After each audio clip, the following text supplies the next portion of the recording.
Justo said they say Bronny is going to get the opportunity to play, which is good. Yeah, they said they're going to split his time between the G League and the regular rotation. I'm still questioning that decision. Laker land. What y'all think about the Lakers sending Bronny James down to the G League eventually? I guess it's expected. A lot of people feel like it should be mandatory. Me personally, I'm just looking from the mindset that even if he's not getting minutes, even if he's the last man on the rotation, sitting on the end of the bench, I feel like Bronny James will learn more and it will be more beneficial for him to sit next to these to the main guys and learn in real time. I mean, if Bronny James goes down to the G League and does well, because everybody's going to be looking for him to score offensively. That's going to be the biggest thing. If he goes down to the G League and scores and then they call him back up, I don't feel like that's helping anything. It's still a fast-paced game. The pace of the game with the South Bay Lakers is going to be way different than the pace that we're seeing right now.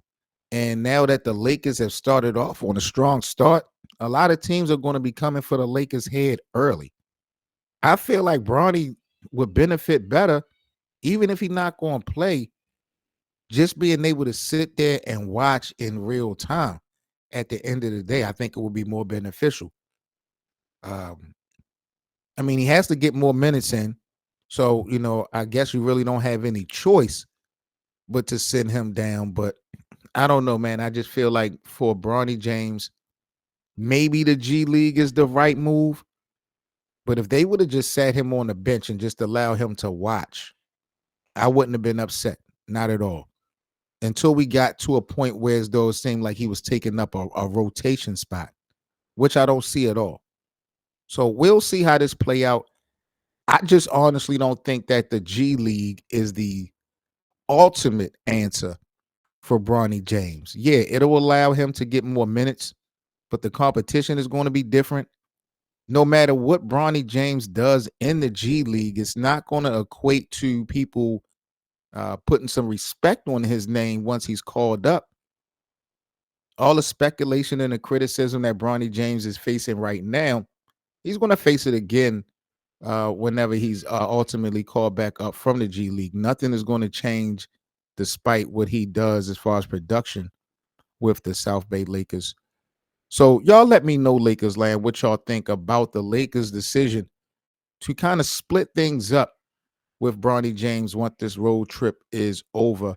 I was hoping to see him last night, but again, the way some of these games are going, I don't see how JJ Redick could put Bronny James in unless he's forcing it.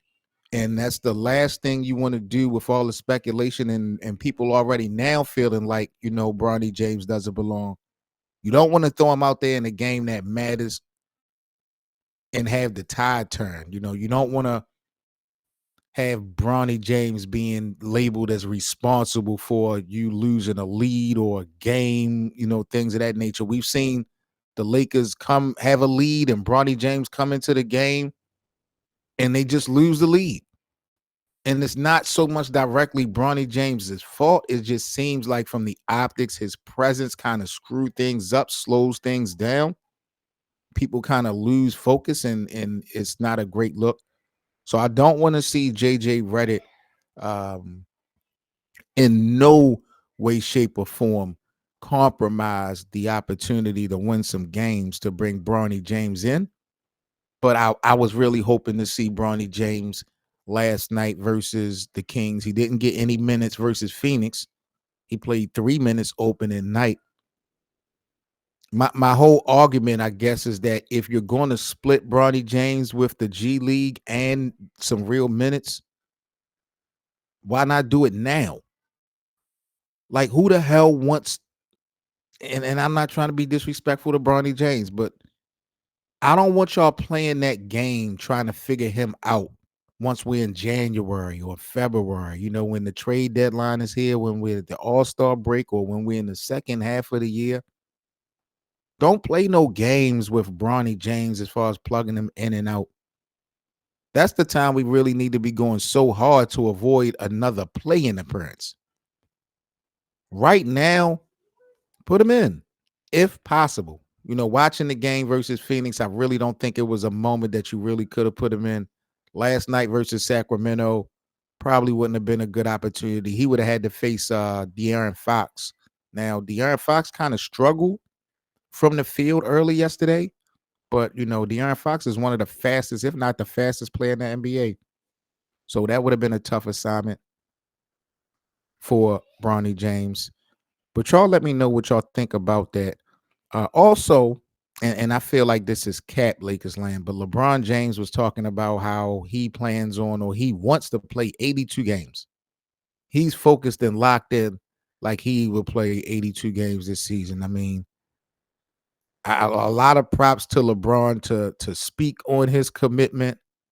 But bro, ain't nobody sitting up there believing LeBron James old ass is going to play no 82 games. I know I'm not. LeBron out there be kicking ass. I ain't gonna sit up there in front on LeBron like he ain't out there balling. He is out here balling in year 22, doing things that we've never seen happen before. But man, there are times that feel like LeBron ass be going in slow motion. I ain't even gonna hold y'all. That boy be looking like he moving in slow motion, but he's a freight train, so it's hard to stop it. But don't give me no excuse, LeBron, about you wanting to play 82 games in the regular season for what? Who are you looking? What do you have to prove when we talking about availability? That's Anthony Davis's lane.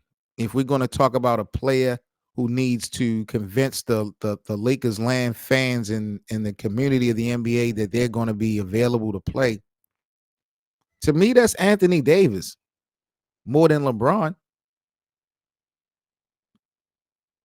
Maybe LeBron just talking just to make feel people feel like he's committed to the season. It's not a farewell tour. He's really locked in. There was a report he's going to be playing, according to him, 2, maybe possibly 3 more years. I don't know if he's trying to get Bryce to come into the NBA and play with his other son. That would be kind of bananas. Justo says slow and steady wins the race. Yeah, that's a fact, brother. I can't shit on LeBron for that, but I'm just watching sometimes how he plays just in slow motion. I'm like, Jesus Christ, Bron, how was nobody able to catch up with you? So you talking all this playing 82 games, you know. I respect LeBron's effort. I respect his commitment to excellence. But even I don't want LeBron James playing 82 games because it's going to affect the postseason. There's no way in the world LeBron is coming off of Olympic play at 40 years old. You see how big time he had to play in the Olympics for this team to get gold. It wasn't like LeBron James got the opportunity to sit back and chill while his teammates won the gold medal. Go back to the summer. LeBron was a big deal from that South Nigerian game, from the exhibition games, the group play, all the way to the gold medal matchup. LeBron played a pivotal role, played a lot of big minutes, did a lot. Um, They just, like I said, this game last night versus the Kings was the second of a back to back. So I know these guys are very tired. They are very beat up. They gotta be. And now they about to go on a 5-game road trip. I don't know who LeBron James is trying to impress, but I just I don't want you compromising any chance of you not being fully ready to go in April and May because you're trying to impress the NBA community being available in the regular season.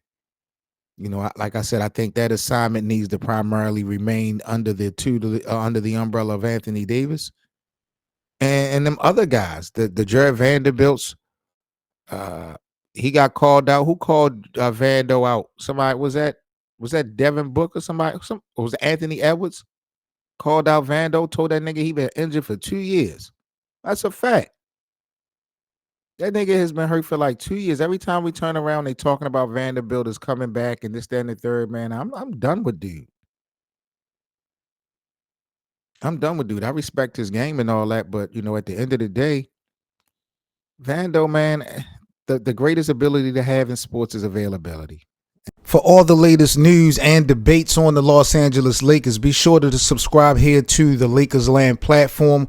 Also, don't forget to check out our playback room for our free VIP watch parties to all our Lakers games, and of course the live Lakerland podcast. That's playback.tv/LakersLand.